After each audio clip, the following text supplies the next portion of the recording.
किसान वीरों, सब तो पहला मेरी प्यार भरी सत श्री अकाल।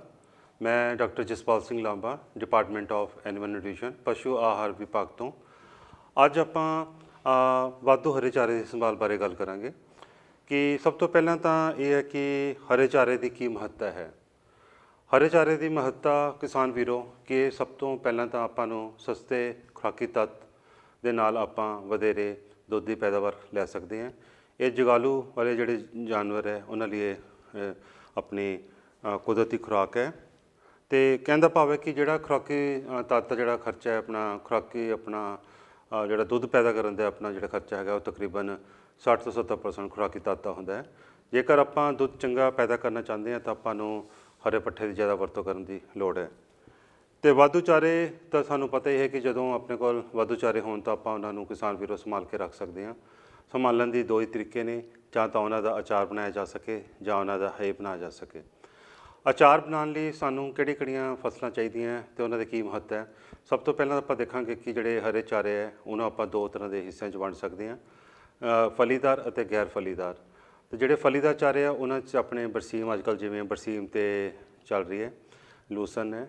ਅਤੇ ਜਿਹੜੇ ਆਪਣੇ ਗੈਰ ਫਲੀਦਾਰ ਚਾਰੇ ਹੈ ਉਹਨਾਂ 'ਚ ਮੱਕੀ, ਬਾਜਰਾ, ਚਰੀ ਦਾ ਆਪਾਂ ਹੁੰਦੇ ਨੇ। ਅਤੇ ਅਗਸਤ ਅਤੇ ਸਤੰਬਰ ਦੇ ਮਹੀਨੇ ਦੇ ਵਿੱਚ ਜਾਂ ਫਰਵਰੀ ਦੇ ਮਾਰਚ ਦੇ ਮਹੀਨੇ ਵਿੱਚ ਜਿਹੜੇ ਆਪਣੇ ਪੱਠੇ ਹੁੰਦੇ ਨੇ ਉਹ ਬਹੁਤਾਤ ਮਾਤਰਾ 'ਚ ਪਾਏ ਜਾਂਦੇ ਨੇ। ਅਤੇ ਕਿਸਾਨ ਵੀਰੋ ਸਾਨੂੰ ਚਾਹੀਦਾ ਹੈ ਕਿ ਆਪਾਂ ਇਹਨਾਂ ਦਾ ਸਾਈਲੇਜ ਬਣਾ ਕੇ ਆਪਾਂ ਥੋੜ੍ਹੇ ਵਾਲੇ ਸਮੇਂ ਦੇ ਵਿੱਚ ਆਪਾਂ ਪਸ਼ੂਆਂ ਨੂੰ ਦੇ ਸਕੀਏ। ਅਤੇ ਜਿਵੇਂ ਮੱਕੀ ਦਾ ਚਾਰਾ ਹੈ ਆਪਾਂ ਬਣਾ ਸਕਦੇ ਹਾਂ, ਜਿਵੇਂ ਜਾਂ ਤਾਂ ਤੁਸੀਂ ਆਪਣੇ ਜੇ ਆਪਾਂ ਸਪਰਿੰਗ ਮੇਜ਼ ਦੀ ਗੱਲ ਕਰੀਏ ਜਾਂ ਸਪਰਿੰਗ ਜਿਵੇਂ ਫਰਵਰੀ ਦੇ ਮਹੀਨੇ 'ਚ ਆਪਾਂ ਕਰਦੇ ਹਾਂ, ਉਦੋਂ ਤੁਸੀਂ ਮੱਕੀ ਆਪਣਾ ਉਗਾ ਸਕਦੇ ਬੀਜ ਕੇ। ਉਹਦਾ ਜਿਹੜਾ ਅਚਾਰ ਹੈ ਉਹ ਮਈ ਦੇ ਮਹੀਨੇ 'ਚ ਥੋੜ੍ਹੇ ਵਾਲੇ ਸਮੇਂ 'ਚ ਆਪਾਂ ਯੂਜ਼ ਕਰ ਸਕਦੇ ਹਾਂ, ਆਪਾਂ ਆਪਣੇ ਡੰਗਰਾਂ ਨੂੰ ਦੇ ਸਕਦੇ ਹਾਂ। ਸਾਈਲੇਜ ਕਿਹੜੀਆਂ ਫਸਲਾਂ ਦਾ ਬਣਾਉਣਾ ਚਾਹੀਦਾ ਹੈ ਅਤੇ ਆਪਾਂ ਨੂੰ ਕੀ ਆਪਣੇ ਫਾਇਦਾ, ਆਪਾਂ ਕਿਉਂ ਬਣਾਉਣਾ ਚਾਹੀਦਾ ਹੈ। ਸਭ ਤੋਂ ਪਹਿਲਾਂ ਤਾਂ ਤੁਸੀਂ ਦੇਖੋਗੇ ਕਿ ਜਿਹੜੇ ਗੈਰ ਫਲੀਦਾਰ ਜਿਹੜੇ ਚਾਰੇ ਹੈ ਉਹਨਾਂ ਮੱਕੀ, ਉਹਨਾਂ 'ਚ ਜਿਹੜਾ ਆਪਣੇ ਸ਼ੂਗਰਸ ਹੈ, ਜਿਹੜੇ ਆਪਾਂ ਘੁਲਣਯੋਗ ਜਿਹੜੀ ਖੰਡ ਹੈ ਉਹ ਤਕਰੀਬਨ 2.5% ਤੋਂ ਜ਼ਿਆਦਾ ਹੁੰਦੀ ਹੈ। ਅਤੇ ਜਿਹੜਾ ਉਹਨਾਂ ਦਾ ਪ੍ਰੋਟੀਨ ਦੀ ਮਾਤਰਾ ਉਹ ਤਕਰੀਬਨ 7 ਤੋਂ 9% ਤੱਕ ਹੁੰਦੀ ਹੈ। ਆਪਾਂ ਵਧੀਆ ਅਚਾਰ ਲਈ ਇਹ ਦੋ ਚੀਜ਼ਾਂ ਦੀ ਮਹੱਤਤਾ ਹੈ ਕਿ ਇੱਕ ਤਾਂ ਉਹਨਾਂ ਦੇ ਵਿੱਚ ਜਿਹੜੇ ਘੁਲਣਯੋਗ ਜਿਹੜੀ ਖੰਡ ਹੈ ਉਹ ਹੋਣੀ ਚਾਹੀਦੀ ਹੈ 2.5% ਤੋਂ ਜ਼ਿਆਦਾ, ਅਤੇ ਜਿਹੜੀ ਪ੍ਰੋਟੀਨ ਦੀ ਮਾਤਰਾ ਉਹ ਘੱਟ ਹੋਣੀ ਚਾਹੀਦੀ ਹੈ, ਯਾਨੀ 9% ਤੱਕ ਹੋਣੀ ਚਾਹੀਦੀ ਹੈ। ਆਪਾਂ ਬਰਸੀਮ ਦਾ ਅਚਾਰ ਨਹੀਂ ਬਣਾ ਸਕਦੇ ਕਿਉਂਕਿ ਬਰਸੀਮ ਦੇ ਵਿੱਚ ਆਪਾਂ ਪ੍ਰੋਟੀਨ ਦੀ ਜਿਹੜੀ ਮਾਤਰਾ ਹੈ ਉਹ ਤਕਰੀਬਨ 18 ਤੋਂ 20% ਤੱਕ ਪਾਈ ਜਾਂਦੀ ਹੈ, ਅਤੇ ਜਿਹੜੀ ਘੁਲਣਯੋਗ ਜਿਹੜੀ ਖੰਡ ਹੈ ਉਹ ਘੱਟ ਹੁੰਦੀ ਹੈ। ਕਿਉਂਕਿ ਜਿਹੜੀ ਘੁਲਣਯੋਗ ਜਿਹੜੀ ਖੰਡ ਹੈਗੀ ਹੈ ਉਹ ਟੁੱਟ ਕੇ ਲੈਕਟਿਕ ਐਸਿਡ ਦੇ ਵਿੱਚ ਬਦਲ ਜਾਂਦੀ ਹੈ, ਜਿਹੜਾ ਕਿ ਉਹ ਸਾਈਲੇਜ ਨੂੰ ਚੰਗੀ ਤਰ੍ਹਾਂ ਪਚਾਇਆ ਜਾ ਸਕਦਾ। ਆਪਾਂ ਕਾਫੀ ਸਮੇਂ ਤੱਕ ਉਹਨਾਂ ਨੂੰ ਆਪਾਂ ਬਚਾ ਕੇ ਅਤੇ ਆਪਾਂ ਡੰਗਰਾਂ ਨੂੰ ਪਾ ਸਕਦੇ ਹਾਂ। ਸਭ ਤੋਂ ਪਹਿਲਾਂ ਜੇਕਰ ਆਪਾਂ ਗੱਲ ਕਰੀਏ ਕਿ ਹਰੇ ਚਾਰੇ ਦੀ ਜਿਹੜੀ ਸਹੀ ਅਵਸਥਾ 'ਤੇ ਕੱਟਣਾ ਚਾਹੀਦਾ ਤਾਂ ਹੀ ਆਪਾਂ ਅਚਾਰ ਵਧੀਆ ਲੈ ਸਕਦੇ ਹਾਂ। ਉਦਾਹਰਨ ਦੇ ਤੌਰ 'ਤੇ ਜੇ ਆਪਾਂ ਮੱਕੀ ਦੀ ਗੱਲ ਕਰਦੇ ਹਾਂ ਤਾਂ ਉਹਦੇ ਵਿੱਚ ਜਿਹੜੀ ਅਵਸਥਾ ਹੈਗੀ ਹੈ ਉਹ ਦੁੱਧ ਦੇ ਦਾਣੇ ਹੋਣੇ ਚਾਹੀਦੇ ਹੈ, ਅਤੇ ਬਾਜਰੇ 'ਚ ਸਿੱਟਾ ਜਾਂ ਫੁੱਲ ਨਿਕਲਣ ਤੋਂ ਬਾਅਦ ਹੋਣੀ ਚਾਹੀਦੀ ਹੈ। ਨੇਪੀਅਰ ਜੇ ਬਾਜਰੇ ਬਾਰੇ ਗੱਲ ਕਰੀਏ ਤਾਂ ਤਕਰੀਬਨ 1 ਮੀਟਰ ਦੀ ਹਾਈਟ 'ਤੇ ਆਪਾਂ ਪਾ ਸਕਦੇ ਹਾਂ, ਕੱਟ ਸਕਦੇ ਹਾਂ। ਜਮੀ ਨੂੰ ਆਪਾਂ ਜੇ ਪਾਉਣਾ ਚਾਹੁੰਦੇ ਹਾਂ ਤਾਂ ਦੁੱਧ ਦੇ ਦਾਣੇ ਜੇ 50% ਜਦੋਂ ਹੋ ਜਾਣ ਤਾਂ ਆਪਾਂ ਉਦੋਂ ਪਾ ਸਕਦੇ ਹਾਂ। ਅਤੇ ਗਿੰਨੀ ਘਾਹ ਦੀ ਜਿਹੜੀ ਆਪਣੀ ਉਚਾਈ ਹੈ ਉਹ ਤਕਰੀਬਨ 1 ਮੀਟਰ ਤੱਕ ਹੋਣੀ ਚਾਹੀਦੀ ਹੈ। ਕਿਸਾਨ ਵੀਰੋ, ਸਭ ਤੋਂ ਪਹਿਲਾਂ ਤਾਂ ਇਹ ਸਵਾਲ ਹੁੰਦਾ ਕਿ ਆਪਾਂ ਨੂੰ ਸਾਈਲੇਜ ਬਣਾਉਣ 'ਤੇ ਕੀ ਫਾਇਦਾ ਹੈ। ਸਾਈਲੇਜ ਬਣਾਉਣਾ ਹੈ ਤਾਂ ਆਪਣੇ ਦਿਮਾਗ 'ਚ ਇਹ ਗੱਲ ਹੋਣੀ ਚਾਹੀਦੀ ਹੈ ਕਿ ਆਪਾਂ ਨੂੰ ਕਿਸ ਤਰ੍ਹਾਂ ਦਾ ਕੀ ਫਾਇਦਾ ਹੈ। ਇੱਕ ਤਾਂ ਸਭ ਤੋਂ ਵੱਡਾ ਜਿਹੜਾ ਫਾਇਦਾ ਹੈ ਕਿ ਆਪਾਂ ਪਸ਼ੂ ਨੂੰ ਸਾਰਾ ਸਾਲ ਆਪਣਾ ਹਰਾ ਚਾਰਾ ਮੁਹੱਈਆ ਕਰਾ ਸਕਦੇ ਹਾਂ। ਦੂਜਾ ਆਪਾਂ ਨੂੰ ਇਹ ਫਾਇਦਾ ਹੈ ਕਿ ਇੱਕੋ ਸਮੇਂ ਜਿਹੜਾ ਖੇਤ ਹੈ ਖਾਲੀ ਹੋ ਜਾਂਦਾ ਅਤੇ ਆਪਣੀ ਜਿਹੜੀ ਮਸ਼ੀਨਰੀ ਦੀ ਲਾਗਤ ਜਾਂ ਲੇਬਰ ਦੀ ਲਾਗਤ ਹੈ ਉਹ ਆਪਣੀ ਘੱਟ ਜਾਂਦੀ ਹੈਗੀ ਹੈ, ਅਤੇ ਉਹੀ ਖੇਤ ਨੂੰ ਆਪਾਂ ਅਗਲੀ ਆਪਾਂ ਜਿਹੜੀ ਫਸਲ ਲੈਣ ਲਈ ਆਪਾਂ ਤਿਆਰ ਕਰਕੇ ਬੀਜ ਸਕਦੇ ਹਾਂ। ਉਸ ਤੋਂ ਬਾਅਦ ਹੈ ਕਿ ਸਾਈਲੇਜ ਦੇ ਦੁਆਰਾ ਜਿਹੜੀ ਵਿਉਂਤਬੰਦੀ ਹੈ, ਜਿਹਨੂੰ ਆਪਾਂ TMR ਟੋਟਲ ਮਿਕਸ ਰਾਸ਼ਨ ਕਹਿੰਦੇ ਹਾਂ, ਉਹ ਆਪਣੀ ਸੌਖੀ ਹੋ ਜਾਂਦੀ ਹੈ। ਚੌਥਾ, ਕਈ ਵਾਰ ਹਰੇ ਪੱਠਿਆਂ ਦੇ ਵਿੱਚ ਜ਼ਹਿਰਵਾਦ ਜਿਵੇਂ ਕਿ ਆਕਜ਼ਾਲੇਟਸ ਦੀ ਬੰਨ ਪੈ ਜਾਂਦਾ, ਜਾਂ ਨਾਈਟ੍ਰੇਟ ਦੀ ਪੋਇਜ਼ਨਿੰਗ ਆ ਜਾਂਦੀ ਹੈ, ਜਾਂ ਪ੍ਰੂਸਿਕ ਐਸਿਡ ਜਾਂ ਸਾਇਨਾਈਡ ਦੀ ਜਿਹੜੀ ਆ ਜਾਂਦੀ ਹੈ, ਉਹ ਆਪਣੀ ਉਹਨਾਂ ਦੇ ਜਿਹੜੇ ਜ਼ਹਿਰੀਲੇ ਤੱਤ ਹੈ ਉਹ ਸਾਈਲੇਜ ਬਣਾਉਣ ਦੇ ਨਾਲ ਕਾਫੀ ਘੱਟ ਜਾਂਦੇ ਨੇ। ਕਿਸਾਨ ਵੀਰੋ, ਸਾਈਲੇਜ ਦੀ ਵਿਉਂਤਬੰਦੀ ਇਹ ਵੀ ਬਹੁਤ ਇੰਪੋਰਟੈਂਟ ਹੈ। ਉਸ ਦਾ ਕਹਿਣ ਦਾ ਭਾਵ ਇਹ ਹੈ ਕਿ ਜਿਹੜੀ ਵਿਉਂਤਬੰਦੀ ਤੁਸੀਂ ਕਰਨਾ ਚਾਹੁੰਦੇ ਹੋ ਉਹ ਕਿਸ ਤਰੀਕੇ ਦੀ ਕਰਨੀ ਹੈ, ਉਹ ਬਹੁਤ ਇੰਪੋਰਟੈਂਟ ਹੈ। ਪਹਿਲਾਂ ਤਾਂ ਤੁਸੀਂ ਦੇਖਣਾ ਹੈ ਕਿ ਟੋਏ ਦਾ ਆਕਾਰ ਕਿੰਨਾ ਹੋਣਾ ਚਾਹੀਦਾ ਹੈ, ਕਿੰਨੇ ਟੋਏ ਦੇ ਵਿੱਚ ਤੁਸੀਂ ਅਚਾਰ ਪਾਉਣਾ ਚਾਹੁੰਦੇ ਹੋ ਅਤੇ ਕਿੰਨੇ ਦਿਨਾਂ ਲਈ ਤੁਸੀਂ ਉਹਨਾਂ ਨੂੰ ਡੰਗਰਾਂ ਨੂੰ ਪਾਉਣਾ ਚਾਹੁੰਦੇ ਹੋ, ਇਹ ਆਪਣੇ ਦਿਮਾਗ 'ਚ ਹੋਣਾ ਚਾਹੀਦਾ ਹੈ।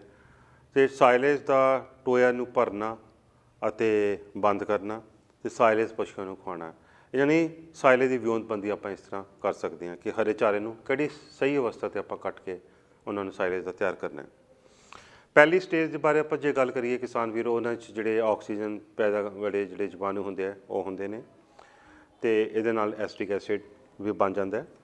ਦੂਜੀ ਸਟੇਜ 'ਤੇ ਜਦੋਂ ਆਪਣਾ ਕਰਾਂਗੇ ਕਿ ਇਲੈਕਟ੍ਰਿਕ ਐਸਿਡ ਬਣੇਗਾ। ਤੀਜੀ ਸਟੇਜ 'ਤੇ ਜਿਹੜੇ ਤੇਜ਼ਾਬੀ ਅੰਸ਼ ਹੈ ਅਤੇ ਜਿਹੜੀ ਹੈ ਪੀਐਚ ਹੈ ਉਹ ਆਪਣੀ ਸਹੀ ਅਵਸਥਾ 'ਤੇ, ਯਾਨੀ ਜਿਹੜੀ ਪੀਐਚ ਹੈ 6 ਤੋਂ ਘੱਟ ਕੇ 3.4 ਤੋਂ ਲੈ ਕੇ 3.8 ਤੋਂ ਲੈ ਕੇ 4.2% ਹੋ ਜਾਂਦੀ ਹੈ, 4.2 'ਤੇ ਹੋ ਜਾਏਗੀ। ਸੁੱਕੇ ਮਾਦੇ ਦਾ ਤੁਸੀਂ ਜੇ ਅੰਦਾਜ਼ਾ ਲਗਾਉਣਾ ਚਾਹੁੰਦੇ ਹਾਂ, ਅਸੀਂ ਕਹਿੰਦੇ ਹਾਂ ਕਿ ਸਾਈਲੇਜ ਦੇ ਲਈ ਜਿਹੜਾ ਸੁੱਕਾ ਮਾਦਾ ਤਕਰੀਬਨ 35 ਤੋਂ 40% ਤੱਕ ਜਾਂ 30 ਤੋਂ 40% ਦੇ ਵਿਚਕਾਰ ਹੋਣਾ ਚਾਹੀਦਾ ਹੈ। ਹੁਣ ਕਿਸਾਨ ਵੀਰੋ, ਤੁਸੀਂ ਸੁੱਕਾ ਮਾਦਾ ਅੰਦਾਜ਼ਾ ਲਗਾਉਣ ਦਾ ਇੱਕ ਬਹੁਤ ਹੀ ਸਰਲ ਤਰੀਕਾ ਹੈ ਕਿ ਤੁਸੀਂ ਆਪਣੇ ਚਾਰੇ ਦੀ ਕੁਤਰਾਈ ਕਰੋ। ਉਹਨੂੰ ਤਕਰੀਬਨ ਤੁਸੀਂ ਅੱਧੇ ਮਿੰਟ ਤੱਕ ਚਾਰੇ ਨੂੰ ਦਬਾ ਕੇ ਮੁੱਠੀ 'ਚ ਰੱਖੋ। ਜੇਕਰ ਇਹਦਾ ਜਿਹੜਾ ਸਿੱਲ ਹੈ ਉਹ ਕਾਫੀ ਫੈਲਦੀ ਹੈਗੀ ਹੈ ਤਾਂ ਤੁਸੀਂ ਸੋਚੋਗੇ ਕਿ ਜਿਹੜਾ ਇਹਦਾ ਅੰਦਾਜ਼ਾ ਲਗਾ ਸਕਦੇ ਹੋ ਕਿ ਜਿਹੜਾ ਇਹਦਾ ਆਪਣਾ ਜਿਹੜਾ ਮੋਇਸਚਰ ਕੰਟੈਂਟ ਹੈ ਜਾਂ ਡਰਾਈ ਮੈਟਰ ਹੈ ਉਹ 40% ਤੋਂ ਜ਼ਿਆਦਾ ਹੋਏਗਾ। ਅਤੇ ਜਾਂ ਆਪਣਾ ਜੇ ਆਪਣੀ ਸਿੱਲ ਘੱਟ ਹੁੰਦੀ ਹੈ, ਯਾਨੀ ਥੋੜ੍ਹੀ ਥੋੜ੍ਹੀ ਨਮੀ ਰਹਿੰਦੀ ਹੈ ਹਥੇਲੀ 'ਤੇ, ਤਾਂ ਆਪਾਂ ਕਹਿ ਸਕਦੇ ਹਾਂ ਕਿ ਜਿਹੜਾ ਇਹਦਾ ਮੋਇਸਚਰ ਕੰਟੈਂਟ ਹੈ ਬਿਲਕੁਲ ਠੀਕ ਹੈਗਾ, ਜੇ ਡਰਾਈ ਮੈਟਰ 35 ਤੋਂ 40% ਦੇ ਵਿਚਕਾਰ ਹੈ। ਅਤੇ ਉਸ ਤੋਂ ਬਾਅਦ ਤੁਸੀਂ ਪਿੱਟ ਭਰਨਾ ਹੈ। ਪਿੱਟ 'ਤੇ ਤੁਸੀਂ ਕੀ ਕਰਨਾ ਕਿ ਚਾਰੇ ਦੀ ਕੁਤਰਾਈ ਕਿੰਨੀ ਹੋਣੀ ਚਾਹੀਦੀ ਅਤੇ ਪਿੱਟ ਨੂੰ ਤੁਸੀਂ ਕਿਵੇਂ ਭਰਨਾ ਹੈ। ਚਾਰੇ ਦੀ ਜਿਹੜੀ ਕੁਤਰਾਈ ਹੈ ਤਕਰੀਬਨ 1 ਤੋਂ 3 ਸੈਂਟੀਮੀਟਰ ਦੇ ਵਿਚਕਾਰ ਹੋਣੀ ਚਾਹੀਦੀ ਹੈ, ਕਿਉਂਕਿ ਜੇ ਆਪਾਂ ਮੋਟੀ ਕੁਤਰਾਈ ਦਾ ਆਪਾਂ ਚਾਰਾ ਕਰਦੇ ਹਾਂ ਤਾਂ ਉਹਦੇ ਵਿੱਚ ਜਿਹੜਾ ਆਪਾਂ ਸਾਈਲੇਜ ਦੀ ਜਿਹੜੀ ਪਿੱਟ ਹੈਗੀ ਹੈ ਉਹਨੂੰ ਭਰਨ ਦੇ ਵਿੱਚ ਬਹੁਤ ਔਖਿਆਈ ਆਏਗੀ, ਕਿਉਂਕਿ ਜਦੋਂ ਆਪਾਂ ਦਬਾਉਣਾ ਹੈ ਟਰੈਕਟਰ ਦੇ ਨਾਲ ਉਹਦੇ 'ਚ ਹਵਾ ਰਹਿਣ ਦੇ ਜਿਹੜੇ ਚਾਂਸਿਸ ਹੈ ਉਹ ਜ਼ਿਆਦਾ ਵੱਧ ਜਾਂਦੇ ਨੇ, ਕਿਉਂਕਿ ਆਪਾਂ ਨੂੰ ਸਾਈਲੇਜ ਇੱਕ ਹਵਾ ਰਹਿਤ ਹੋਣੀ ਚਾਹੀਦੀ ਹੈ। ਹਵਾ ਰਹਿਤ ਤੋਂ ਆਪਣਾ ਤਿਆਰ ਕੀਤਾ ਹੋਣਾ ਚਾਹੀਦਾ। ਤਕਰੀਬਨ ਇਹ 40 ਤੋਂ 45 ਦਿਨਾਂ ਦੇ ਵਿੱਚ ਆਪਣਾ ਤਿਆਰ ਹੋ ਜਾਂਦਾ ਹੈ। ਜਿੰਨਾ ਤੁਸੀਂ ਚੰਗੀ ਤਰ੍ਹਾਂ ਲਤਾੜੋਗੇ ਤਾਂ ਆਪਣਾ ਜਿਹੜੀ ਸਾਈਲੇਜ ਦੀ ਜਿਹੜੀ ਕੁਆਲਿਟੀ ਹੈ ਉਹ ਆਪਣੀ ਚੰਗੀ ਤਰ੍ਹਾਂ ਹੋ ਜਾਏਗੀ ਅਤੇ ਆਪਾਂ ਚੰਗੀ ਤਰ੍ਹਾਂ ਆਪਾਂ ਸਾਈਲੇਜ ਬਣਾ ਸਕਦੇ ਹਾਂ।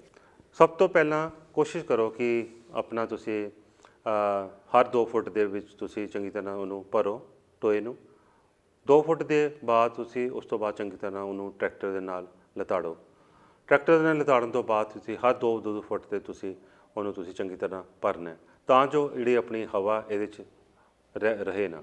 ਉਸ ਤੋਂ ਬਾਅਦ ਤੁਸੀਂ ਜਿਹੜੀਆਂ ਸਾਈਡਾਂ 'ਤੇ ਪਲਾਸਟਿਕ ਦੀ ਸ਼ੀਟਾਂ ਪਾਈਆਂ ਨੇ ਜਾਂ ਨੀਚੇ ਤੁਸੀਂ ਪਿੱਟ ਭਰਨ ਤੋਂ ਪਹਿਲਾਂ ਤੁਸੀਂ ਪਰਾਲੀ ਦੀ ਜਾਂ ਤੂੜੀ ਦੀ ਵਰਤੋਂ ਕਰ ਸਕਦੇ ਹੋ। ਉਹਦੇ ਉੱਤੇ ਤੁਸੀਂ ਸਾਈਲੇਜ ਨੂੰ ਚੰਗੀ ਤਰ੍ਹਾਂ ਕੁਤਰ ਕੇ ਦਬਾਇਆ ਜਾ ਸਕਦਾ ਹੈ। ਫਿਰ ਲਾਸਟ ਵਿੱਚ ਜਦੋਂ ਤੁਸੀਂ ਆਪਣੀ ਉਹਦੀ ਦੀਵਾਰ ਦੀ ਉਚਾਈ ਤੱਕ ਪਹੁੰਚ ਜਾਓਗੇ, ਤੁਸੀਂ ਉਸ ਤੋਂ ਤਕਰੀਬਨ ਅੱਧਾ ਮੀਟਰ ਉੱਪਰ ਲਿਜਾ ਕੇ ਉਸ ਨੂੰ ਚੰਗੀ ਤਰ੍ਹਾਂ ਪੋਲੀਥੀਨ ਦੀ ਸ਼ੀਟ ਦੇ ਨਾਲ ਭਰ ਦਿਓ। ਜਿਹੜੀ ਸੱਜੇ ਪਾਸੇ ਵਾਲੀ ਪੋਲੀਥੀਨ ਹੈ ਉਹਨੂੰ ਖੱਬੇ ਪਾਸੇ ਕਰ ਦਿਓ, ਜਿਹੜੀ ਖੱਬੇ ਪਾਸੇ ਵਾਲੀ ਪੋਲੀਥੀਨ ਹੈ ਉਹਨੂੰ ਖੱਬੇ ਪਾਸੇ ਕਰ ਦਿਓ, ਜਿਹੜੀ ਪਿਛਲੇ ਵਾਲੀ ਦੀਵਾਰ 'ਤੇ ਹੋਏਗੀ ਉਹਨੂੰ ਅੱਗੇ ਕਰ ਦਿਓ। ਕਹਿਣ ਦਾ ਭਾਵ ਹੈ ਕਿ ਇਸ ਚਾਰੇ ਨੂੰ ਤੁਸੀਂ ਚੰਗੀ ਤਰ੍ਹਾਂ ਢੱਕ ਦੇਣਾ ਹੈ ਤਾਂ ਜੋ ਆਪਣੇ ਇਹਦੇ 'ਚ ਆਕਸੀਜਨ ਨਾ ਜਾ ਸਕੇ। ਪਰਖ ਇਹ ਕਰਨੀ ਹੈ ਕਿ ਤੁਸੀਂ 2 ਦਿਨਾਂ ਬਾਅਦ ਜਾਂ 5 ਦਿਨਾਂ ਬਾਅਦ ਤੁਸੀਂ ਕੋਸ਼ਿਸ਼ ਕਰੋ ਕਿ ਤੁਹਾਡੀ ਜਿਹੜੀ ਪੋਲੀਥੀਨ ਦੀ ਜਿਹੜੀ ਸ਼ੀਟ ਹੈ ਉਹ ਫੱਟੀ ਨਹੀਂ ਹੋਣੀ ਚਾਹੀਦੀ। ਜੇ ਤੁਹਾਨੂੰ ਲੱਗ ਰਿਹਾ ਕਿ ਇਹ ਟੋਇਆ ਝਮੋਰੀ ਹੋ ਰਹੀ ਹੈ ਜਾਂ ਕੁਛ ਹੋ ਰਿਹਾ ਤਾਂ ਤੁਸੀਂ ਉਹਨੂੰ ਚੰਗੀ ਤਰ੍ਹਾਂ ਢੱਕ ਦੇਣਾ ਅਤੇ ਤਾਂ ਜੋ ਮਿੱਟੀ ਦਾ ਲੇਪ ਕਰ ਦੇਣਾ, ਤਾਂ ਜੋ ਇਹਦੇ 'ਚ ਜਿਹੜੀ ਹਵਾ ਨਾ ਜਾ ਸਕੇ। ਉਸ ਤੋਂ ਬਾਅਦ ਤੁਸੀਂ 42 ਦਿਨਾਂ ਬਾਅਦ ਤੁਸੀਂ ਜਾਂ 45 ਦਿਨਾਂ ਬਾਅਦ ਤੁਸੀਂ ਡੰਗਰਾਂ ਨੂੰ ਪਾਉਣਾ ਸ਼ੁਰੂ ਕਰ ਦੋਗੇ। ਸਾਈਲੇਜ ਦੀ ਇੱਕ ਪਰਖ ਕਿਵੇਂ ਕਰਨੀ ਹੈ ਤੁਸੀਂ, ਪਰ ਇਹਦੇ ਪੈਮਾਨੇ ਹੁੰਦੇ ਨੇ ਕਿ ਜਿਹੜੀ ਇਹਦੀ ਤੇਜ਼ਾਬੀ ਅੰਸ਼ ਹੈ ਜਿਹਨੂੰ ਆਪਾਂ ਪੀਐਚ ਕਹਿ ਦਿੰਦੇ ਹਾਂ, ਤਕਰੀਬਨ 3.8 ਤੋਂ ਲੈ ਕੇ 4.2% ਤੱਕ ਹੋਣਾ ਚਾਹੀਦਾ ਹੈ। ਜਿਹੜਾ ਸਾਈਲੇਜ ਦੇ ਵਿੱਚ ਜਿਹੜੀ ਅਚਾਰ ਜਿਹੜਾ ਆਪਣਾ ਸਟਾਰਚ ਹੈ ਉਹ ਕੁਆਂਟਿਟੀ ਜਿਹੜੀ ਆ 28% ਤੱਕ ਹੋਣੀ ਚਾਹੀਦੀ ਹੈ। NDF ਜਿਹੜਾ ਹੈਗਾ ਜਿਹਨੂੰ ਆਪਾਂ ਸੈੱਲ ਵਾਲ ਕਹਿ ਦਿੰਦੇ ਹਾਂ, NDF ਜਿਹੜਾ ਹੈਗਾ ਉਹ ਤਕਰੀਬਨ ਜਿਹੜਾ ਤੁਹਾਡਾ ਹੈਗਾ ਉਹ ਤਕਰੀਬਨ 55% ਤੱਕ ਹੋਣਾ ਚਾਹੀਦਾ। ADF ਤਕਰੀਬਨ ਤੁਹਾਡਾ 31 ਤੋਂ 32% ਤੱਕ ਹੋਣਾ ਚਾਹੀਦਾ ਹੈ। ਜਿਹੜੀ ਅਮੋਨੀਆ ਦਾ ਪੱਧਰ ਹੈ, ਜਿਹੜਾ ਲੈਵਲ ਹੈ ਉਹ ਤਕਰੀਬਨ 5 ਤੋਂ 10% ਟੋਟਲ ਨਾਈਟ੍ਰੋਜਨ ਦਾ ਹੋਣਾ ਚਾਹੀਦਾ ਹੈ। ਜਿਹੜਾ ਲੈਕਟਿਕ ਐਸਿਡ ਦੀ ਜਿਹੜੀ ਮਾਤਰਾ ਹੈ ਉਹ ਤਕਰੀਬਨ 4% ਤੋਂ ਲੈ ਕੇ 7% ਤੱਕ ਹੋਣੀ ਚਾਹੀਦੀ ਹੈ। ਅਤੇ ਜਿਹੜੀ ਐਸਟਿਕ ਐਸਿਡ ਦੀ ਜਿਹੜੀ ਮਾਤਰਾ ਉਹ ਤਕਰੀਬਨ 1% ਤੋਂ ਘੱਟ ਹੋਣੀ ਚਾਹੀਦੀ ਹੈ। ਬੁਟੈਰਿਕ ਐਸਿਡ ਦੀ ਜਿਹੜੀ ਮਾਤਰਾ ਉਹ ਤਕਰੀਬਨ 0% ਹੋਣੀ ਚਾਹੀਦੀ ਹੈ। ਇਹ ਪੈਮਾਨੇ ਨੇ, ਇਹ ਤੁਸੀਂ ਪੈਮਾਨੇ ਦੇ ਆਧਾਰ 'ਤੇ ਅਸੀਂ ਤੁਹਾਡੀ ਜਿਹੜੀ ਕੁਆਲਿਟੀ ਆਪਾਂ ਦੱਸ ਸਕਦੇ ਹਾਂ ਕਿ ਚੰਗੀ ਹੈ ਕਿ ਨਹੀਂ। ਕਿਸਾਨ ਵੀਰੋ, ਜੇ ਤੁਸੀਂ ਆਪਣੀ ਸਾਈਲੇਜ ਦੀ ਕੁਆਲਿਟੀ ਨੂੰ ਆਪਣਾ ਪਰਖ ਕਰਾਉਣਾ ਚਾਹੁੰਦੇ ਹੋ, ਤੁਸੀਂ ਸਾਡੇ university Guru Angad Dev veterinary university ਦੇ ਨਾਲ ਸੰਪਰਕ ਕਰ ਸਕਦੇ ਹੋ। ਸਾਡਾ ਡਿਪਾਰਟਮੈਂਟ ਪਸ਼ੂ ਆਹਾਰ ਵਿਭਾਗ ਹੈ, ਤੁਸੀਂ ਸੈਂਪਲ ਆਪਣਾ ਇੱਥੇ ਭੇਜ ਵੀ ਸਕਦੇ ਹੋ। ਤੇ ਕਹਿਣ ਦਾ ਭਾਵ ਹੈ ਕਿ ਇਸ ਸੈਂਪਲ ਦੀ ਜਿਹੜੀ ਟੈਸਟਿੰਗ ਹੈ ਉਹਨਾਂ ਤੁਹਾਨੂੰ ਅਸੀਂ ਕਰਕੇ ਅਸੀਂ ਹਫਤੇ ਦੇ ਵਿੱਚ ਤੁਹਾਨੂੰ ਰਿਪੋਰਟ ਅਸੀਂ ਭੇਜ ਦਾਂਗੇ। ਤੇ ਇਹ ਜਿਹੜੇ ਫਾਰਮਰਸ ਲਈ ਅਸੀਂ ਇਹ ਕਾਫੀ ਨੋਮੀਨਲ ਰੇਟਸ 'ਤੇ ਅਸੀਂ ਟੈਸਟ ਕਰ ਰਹੇ ਹਾਂ ਤੇ ਕਿਸਾਨ ਵੀਰਾਂ ਨੂੰ ਇਹ ਕੀਤੀ ਜਾਂਦੀ ਹੈ ਕਿ ਕੋਈ ਵੀ ਤੁਸੀਂ ਪੱਠੇ ਦੀ ਕੁਆਲਿਟੀ ਚੈੱਕ ਕਰਾਉਣਾ ਚਾਹੁੰਦੇ ਹੋ ਜਾਂ ਸਾਇਲੇਜ ਦੀ ਕੁਆਲਿਟੀ ਚੈੱਕ ਕਰਨਾ ਚਾਹੁੰਦੇ ਹੋ, ਤੁਸੀਂ ਸਾਡੇ ਯੂਨੀਵਰਸਿਟੀ ਗੁਰੂ ਅੰਗਦ ਦੇਵ ਵੈਟਰਨਰੀ ਅਤੇ ਐਨੀਮਲ ਸਾਇੰਸ ਯੂਨੀਵਰਸਿਟੀ ਦੇ ਨਾਲ ਸੰਪਰਕ ਕਰ ਸਕਦੇ ਹੋ। ਉਸ ਤੋਂ ਬਾਅਦ ਤੁਸੀਂ ਇਹ ਦੇਖਣਾ ਹੈ ਕਿ ਸਾਇਲੇਜ ਤੋਂ ਕੱਢਣ ਦਾ ਤਰੀਕਾ। ਸਾਇਲੇਜ ਪਿੱਟ ਦੇ ਵਿੱਚ ਤਿਆਰ ਹੋ ਗਈ, ਸਾਇਲੇਜ ਨੂੰ ਕੱਢਣਾ ਕਿਵੇਂ, ਇਹ ਸਭ ਤੋਂ ਇੰਪੋਰਟੈਂਟ ਪੁਆਇੰਟ ਹੈ। ਕੋਸ਼ਿਸ਼ ਕੀਤੀ ਜਾਏ ਕਿ ਤੁਸੀਂ ਜਿਹੜੀ 5 ਇੰਚ ਦੀ ਤਹਿ ਤਕਰੀਬਨ ਉੱਪਰ ਤੋਂ ਲੈ ਕੇ ਥੱਲੇ ਤੱਕ ਕੱਢੋ, ਤਾਂ ਜੋ ਇਸ ਤਰ੍ਹਾਂ ਜਦੋਂ ਤੁਸੀਂ ਉੱਪਰ ਤੋਂ ਥੱਲੇ ਤੱਕ ਕੱਢੋਗੇ ਤਾਂ ਇਹਦੇ ਵਿੱਚ ਜਿਹੜੇ ਸਾਇਲੇਜ ਦੀ ਜਿਹੜੀ ਉਹਦੀ ਕੰਪੈਕਸ਼ਨ ਹੈ, ਜਿਹੜੀ ਬਣਤ ਬਣੀ ਹੋਈ ਹੈ ਉਹ ਹਿਲਦੀ ਨਹੀਂ ਹੈਗੀ ਅਤੇ ਆਕਸੀਜਨ ਵਿੱਚ ਘੱਟ ਜਾਏਗੀ ਅਤੇ ਡੰਗਰਾਂ ਨੂੰ ਫਿਰ ਉਸ ਤੋਂ ਤੁਸੀਂ ਪਾਉਣਾ ਸ਼ੁਰੂ ਕਰ ਦੇਣਾ। ਪਾਉਣ ਦਾ ਤਰੀਕਾ ਬਹੁਤ ਹੀ ਸਰਲ ਹੈ ਕਿ ਤੁਸੀਂ ਡੰਗਰਾਂ ਨੂੰ ਕੋਸ਼ਿਸ਼ ਕੀਤੀ ਜਾਏ ਕਿ ਸ਼ੁਰੂ 'ਚ 5 ਤੋਂ 10 ਕਿਲੋ ਤੋਂ ਸ਼ੁਰੂ ਕਰੋਗੇ, ਹੌਲੀ ਹੌਲੀ ਤੁਸੀਂ ਉਹਨੂੰ 25-30 ਕਿਲੋ ਤੱਕ ਤੁਸੀਂ ਲੈ ਕੇ ਜਾਓਗੇ। ਕਈ ਵਾਰ ਇਹ ਕਿਹਾ ਜਾਂਦਾ ਹੈ ਕਿ ਦੁੱਧ ਦੇ ਵਿੱਚ ਕਈ ਵਾਰ ਮਹਿਕ ਆ ਜਾਂਦੀ ਹੈ ਅਤੇ ਦੁੱਧ ਖਰਾਬ ਹੋ ਜਾਂਦਾ। ਕੋਸ਼ਿਸ਼ ਕੀਤੀ ਜਾਵੇ ਕਿਸਾਨ ਵੀਰੋ, ਤੁਸੀਂ ਜਿਹੜਾ ਸਾਇਲੇਜ ਹੈ ਉਹ ਤੁਸੀਂ ਦੁੱਧ ਚੋਣ ਵਕਤ ਨਾ ਪਾਓ, ਪਹਿਲਾਂ ਪਾ ਦਿਓ ਤਾਂ ਜੋ ਉਹਦੀ ਮਹਿਕ ਦੁੱਧ 'ਚ ਨਾ ਆ ਸਕੇ। ਜੇਕਰ ਇਕੱਲਾ ਹੀ ਤੁਸੀਂ ਸਾਇਲੇਜ ਪਾਉਣਾ ਚਾਹੁੰਦੇ ਹੋ ਤਾਂ ਉਹਦੇ ਲਈ ਤੁਸੀਂ ਕਿਸਾਨ ਵੀਰੋ ਆਪਣਾ ਯੀਸਟ ਦਾ ਜਾਂ ਬਫਰ ਦਾ ਪ੍ਰਯੋਗ ਕਰ ਲਓ, ਉਹ ਤੁਸੀਂ ਪਾ ਸਕਦੇ ਹੋ ਤਾਂ ਜੋ ਉਹਦਾ ਜਿਹੜਾ ਤੇਜ਼ਾਬੀਪਨ ਜਿਹੜਾ ਐਸੀਡੋਸਿਸ ਦੇ ਚਾਂਸਿਸ ਆਪਾਂ ਨੂੰ ਘੱਟ ਜਾਣ। ਅਤੇ ਉਸ ਤੋਂ ਬਾਅਦ ਤੁਸੀਂ ਆਪਣਾ ਜਿਹੜੀ ਵਿਉਂਤ ਬਣਦੀ ਹੈ ਤੁਸੀਂ ਟੋਟਲ ਕੁੱਲ ਮਿਸ਼ਰ ਰਾਸ਼ਨ ਵੀ ਬਣਾ ਸਕਦੇ ਹੋ। ਕੁੱਲ ਮਿਸ਼ਰ ਰਾਸ਼ਨ ਦੇ ਵਿੱਚ ਤੁਸੀਂ ਸਾਇਲੇਜ ਦਾ ਵੀ ਪ੍ਰਯੋਗ ਕਰ ਸਕਦੇ ਹੋ।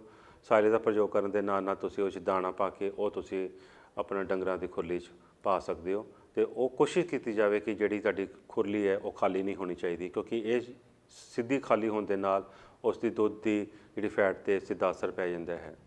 ਅਤੇ ਕੋਸ਼ਿਸ਼ ਕੀਤੀ ਜਾਵੇ ਕਿ ਆਪਾਂ ਨੂੰ ਬਫਰ ਜਾਂ ਯੀਸਟ ਦਾ ਵੀ ਪ੍ਰਯੋਗ ਕੀਤਾ ਜਾਏ, ਕਿਉਂਕਿ ਆਪਾਂ ਤੇਜ਼ਾਬੀਪਨ ਤੋਂ ਆਪਾਂ ਜਿਹੜਾ ਉਹਦਾ ਐਸੀਡੋਸਿਸ ਦੇ ਚਾਂਸਿਸ ਹੈ, ਕਿਉਂਕਿ ਇਹਦੀ pH ਜਿਹੜੀ ਤਕਰੀਬਨ 4.2 ਤੱਕ ਹੁੰਦੀ ਹੈ, ਆਪਾਂ ਨੂੰ ਜਿਹੜਾ ਰਿਊਮਨ ਦੇ ਵਿੱਚ ਜਿਹੜਾ pH ਉਹ ਤਕਰੀਬਨ 5.8 6.8 ਦੇ ਆਸ-ਪਾਸ ਹੋਣਾ ਚਾਹੀਦਾ ਹੈ।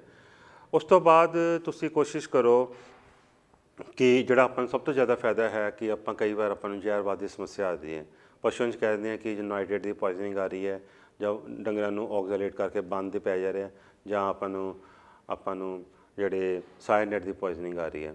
ਕਿਸਾਨ ਵੀਰੋ, ਸਭ ਤੋਂ ਫਾਇਦਾ ਸਾਇਲੇਜ ਬਣਾਉਣ ਦਾ ਇਹ ਹੈ ਕਿ ਜਿਹੜੇ ਜ਼ਹਿਰਵਾਦ ਆ ਰਹੇ, ਨਾਈਟ੍ਰੇਟਸ ਆ ਰਹੇ ਜਾਂ ਆਪਣਾ ਪ੍ਰੂਸਿਕ ਐਸਿਡ ਦੇ ਜਿਵੇਂ ਆਪਾਂ ਸਾਇਆਨਾਈਡ ਦੀ ਪੋਇਜ਼ਨਿੰਗ ਆ ਰਹੀ ਹੈ ਤਾਂ ਜਾਂ ਆਕਜ਼ੇਲੇਟ ਦੀ ਪੋਇਜ਼ਨਿੰਗ ਆ ਰਹੀ ਹੈ, ਉਹ ਸਾਰੇ ਸਾਇਲੇਜ ਬਣਾਉਣ ਦੇ ਨਾਲ ਘੱਟ ਜਾਂਦੇ ਹੈ।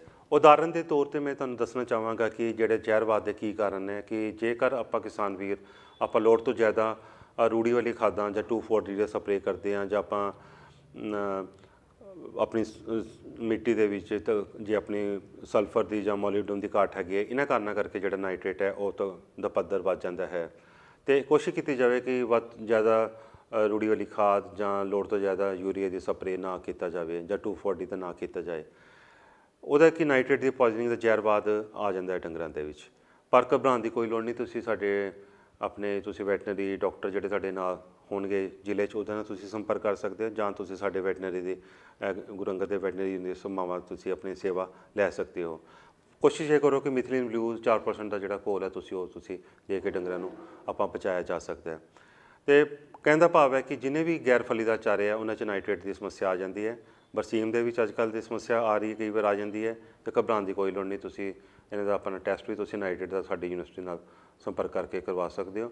ਕਈ ਵਾਰ ਡੰਗਰਾਂ ਦੇ ਵਿੱਚ ਬੰਨ ਪੈ ਜਾਂਦਾ, ਉਹ ਆਕਜ਼ੇਲੇਟਸ ਹੁੰਦੇ ਆ ਬਾਜਰਾ 'ਚ, ਕਈ ਵਾਰ ਤਕਰੀਬਨ 2.5% ਤੋਂ ਜ਼ਿਆਦਾ, ਜਾਂ ਪਰਾਲੀ ਆਪਾਂ ਖਵਾਉਂਦੇ ਹਾਂ, ਕਈ ਵਾਰ ਉਹਨਾਂ 'ਚ ਬੰਨ ਪੈਣ ਦੇ ਨਾਲ ਡੰਗਰਾਂ 'ਚ ਹੋ ਜਾਂਦਾ। ਅਤੇ ਉਹ ਆਪਾਂ ਆਕਜ਼ੇਲੇਟਸ ਦਾ ਬਹੁਤ ਹੀ ਆਸਾਨ ਤਰੀਕਾ ਹੈਗਾ ਕਿ ਆਪਾਂ ਮੀਨਾ ਮਿਕਸਚਰ ਤੁਸੀਂ ਡੰਗਰਾਂ ਨੂੰ ਜ਼ਿਆਦਾ ਦਿਓ, ਕਿਉਂਕਿ ਜਿਹੜਾ ਆਕਜ਼ੇਲੇਟਸ ਹੈਗੇ ਆ ਉਹ ਆਪਣਾ ਬੰਨ ਬਚਣ ਤੋਂ ਬਚਾ ਦੇਣਗੇ। ਕਿ ਜਿਹੜੇ ਆਕਜ਼ੇਲੇਟਸ ਆਪਣੇ ਬਣ ਰਹੇ ਆ ਉਹ ਆਪਣੇ ਗੋਹੇ ਦੇ ਰਾਹੀਂ ਆਪਣੇ ਰਸਤੇ ਰਾਹੀਂ ਨਿਕਲ ਜਾਣਗੇ ਅਤੇ ਆਪਾਂ ਡੰਗਰਾਂ ਨੂੰ ਬੰਨ ਤੋਂ ਬਚਾਇਆ ਜਾ ਸਕਦਾ ਹੈ। ਇਸ ਤਰ੍ਹਾਂ ਹੀ ਆਪਾਂ ਜੇ ਚਰੀ ਦੀ ਗੱਲ ਕਰੀਏ, ਚਰੀ ਦੇ ਵਿੱਚ ਆਪਣੇ ਜਿਹੜੀ ਹੈ ਸਾਇਆਨਾਈਡ ਦੀ ਪੋਇਜ਼ਨਿੰਗ ਆਪਾਂ ਆ ਜਾਂਦੀ ਹੈ। ਕੋਸ਼ਿਸ਼ ਕਰੋ ਕਿ ਜਿਹੜੀ ਚਰੀ ਨੂੰ ਤੁਸੀਂ ਛੋਟੀ ਨਾ ਕੱਟੋ, ਸਹੀ ਅਵਸਥਾ 'ਤੇ ਕੱਟੋ। ਜੇ ਤੁਹਾਡੇ ਪ੍ਰੋਬਲਮ ਬਾਈ ਚਾਂਸ ਆ ਰਹੀ ਹੈ ਤਾਂ ਕੋਸ਼ਿਸ਼ ਕਰੋ ਕਿ ਇਸ ਚਰੀ ਨੂੰ ਦੂਜੇ ਚਾਰਿਆਂ ਦੇ ਨਾਲ ਰਲਾ ਕੇ ਤੁਸੀਂ ਡੰਗਰਾਂ ਨੂੰ ਪਾ ਸਕਦੇ ਹੋ। ਅਤੇ ਇਹ ਸਾਰੇ ਮੈਂ ਤੁਹਾਨੂੰ ਦੱਸਣਾ ਚਾਹਾਂਗਾ ਕਿ ਸਾਇਲੇਜ ਦੇ ਸਾਰੇ ਬਹੁਤ ਫਾਇਦੇ ਨੇ, ਅਤੇ ਤੁਸੀਂ ਵੱਧ ਤੋਂ ਵੱਧ ਸਾਇਲੇਜ ਆਪਣਾ ਪਾਓ ਤਾਂ ਜੋ ਆਪਾਂ ਥੋੜ੍ਹੇ ਵੇਲੇ ਆਪਾਂ ਆਪਣੇ ਡੰਗਰਾਂ ਨੂੰ ਪਾ ਸਕੀਏ ਅਤੇ ਆਪਣਾ ਫਾਇਦਾ ਲੈ ਸਕੀਏ। ਧੰਨਵਾਦ।